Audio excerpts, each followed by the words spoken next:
আজকের ভিডিওতে আমরা একটি ডিসি রেগুলেটরকে দেখব। এই রেগুলেটরটির সাহায্যে আমরা খুব সহজে মোটরের স্পিড কন্ট্রোল করতে পারবো এবং লাইটের ব্রাইটনেসও কন্ট্রোল করতে পারবো। যাই হোক, ভিডিওটি শুরু করার আগে আপনাদের কাছে ছোট্ট একটি রিকোয়েস্ট, যারা এখন পর্যন্ত আমার এই ছোট্ট চ্যানেলটাকে সাবস্ক্রাইব করেননি, প্লিজ চ্যানেলটাকে সাবস্ক্রাইব করে আমার পাশেই থাকবেন। এটি মূলত একটি ডিসি রেগুলেটর, অর্থাৎ আপনারা যে কোনো ব্যাটারির ভোল্টেজকে রেগুলেট করতে পারবেন এই সার্কিটটির সাহায্যে। এখানে যদি আমরা দেখতে পাই, এই ক্যাপাসিটরটির নিচে একটি আইসি দেওয়া আছে। এই আইসিটি কিন্তু আমাদের খুবই পরিচিত, 555 অর্থাৎ টাইমার আইসি যেটা আছে 555 টাইমার আইসি দিয়ে কিন্তু এই সার্কিটটা করা। আইসি থেকে পিডাব্লিউএম সিগন্যাল নিয়ে জাস্ট একটি মোসফেটকে ট্রিগারিংয়ের মাধ্যমে আমাদের ভোল্টেজটাকে কম বেশি করতে পারি। এই যে ভেরিয়েবলটি দেখতে পাচ্ছেন, এই ভেরিয়েবলের মাধ্যমে। বাই দ্য ওয়ে, এখানে একটি নোব থাকবে, অর্থাৎ ভেরিয়েবল এর মাথায় একটি নোব থাকবে, সেটি কিন্তু বর্তমানে নেই আমার কাছে, যার জন্য আমি এভাবেই দেখাচ্ছি। এবং আমাদের এই পাশে দেখতে পাবেন 4টি কানেক্টর রয়েছে, অর্থাৎ একটি কানেক্টরের মধ্যে 4টি তার লাগানোর মতো অপশন দেওয়া আছে। এবং আমাদের রেগুলেটরটির বিপরীত পাশে দেখতে পাবেন যে 4টি পিনেরই কি হবে সেটি লেখা আছে। আমরা যদি ভালো করে খেয়াল করি, এখানে আরও একটি আমাদের ডাটা দেওয়া আছে, সেটি হচ্ছে 4.5 থেকে 35 ভোল্ট পর্যন্ত আমাদের এই সার্কিটের মাধ্যমে নিয়ন্ত্রণ করা যাবে।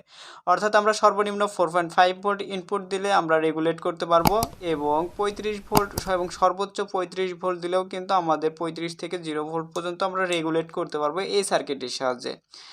আমাদের এখানে ইনপুট যে ভোল্টেজটি আছে সেটি হচ্ছে ভি মাইনাস এবং ভি প্লাসে প্রদান করতে হবে, এবং আমাদের আউটপুট নিতে হবে মোটর, অর্থাৎ স্পিড কন্ট্রোল যদি করতে চাই তাহলে M1 M2 অর্থাৎ M প্লাস M মাইনাস থেকে নিতে হবে। Motor M plus M minus থেকে আমাদের আউটপুটটা নিতে হবে। বাই দ্য ওয়ে, এই রেগুলেটরটিতে কিন্তু অবশ্যই একটি সুইচও দেওয়া আছে, যার জন্য এক্সট্রা কোনো সুইচের প্রয়োজন হবে না। এবং আমাদের এখানে একটি ইন্ডিকেটর লাইট দেওয়া আছে, যেটি পাওয়ার দেওয়ার মাত্রই আমাদের লাইটটি জ্বলবে। তো চলুন, আমি এখানে একটি 12 ভোল্ট ব্যাটারি সংযোগ করে নিচ্ছি এবং একটি মোটর সংযোগ করে স্পিডটি কন্ট্রোল করে দেখব যে কেমন স্পিড কন্ট্রোল হয়। আমি ব্যাটারি ইনপুট হিসাবে 3 সেলের 11.1 ভোল্টের একটি ব্যাটারি সংযোগ করে নেব।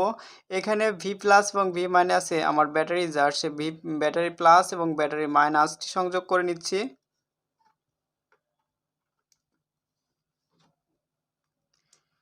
এই স্ক্রুটি জাস্ট সিম্পলভাবে টাইট দিলে আমাদের তারটি আর বের হবে না।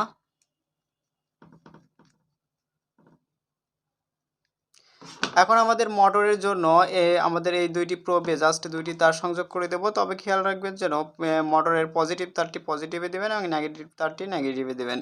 কিন্তু মোটরের ক্ষেত্রে পজিটিভ নেগেটিভ না থাকায় আমাদের মোটরটি কিন্তু বিপরীত দিকে ঘুরতে পারে, এই দিকে একটু খেয়াল রাখতে পারেন।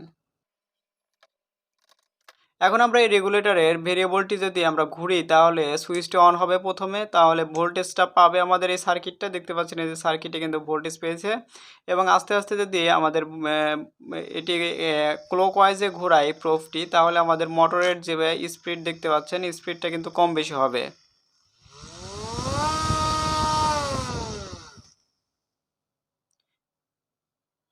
দেখুন, এখন কিন্তু স্পিড খুবই কম, মোটরের শব্দ শুনলে বুঝতে পারবেন।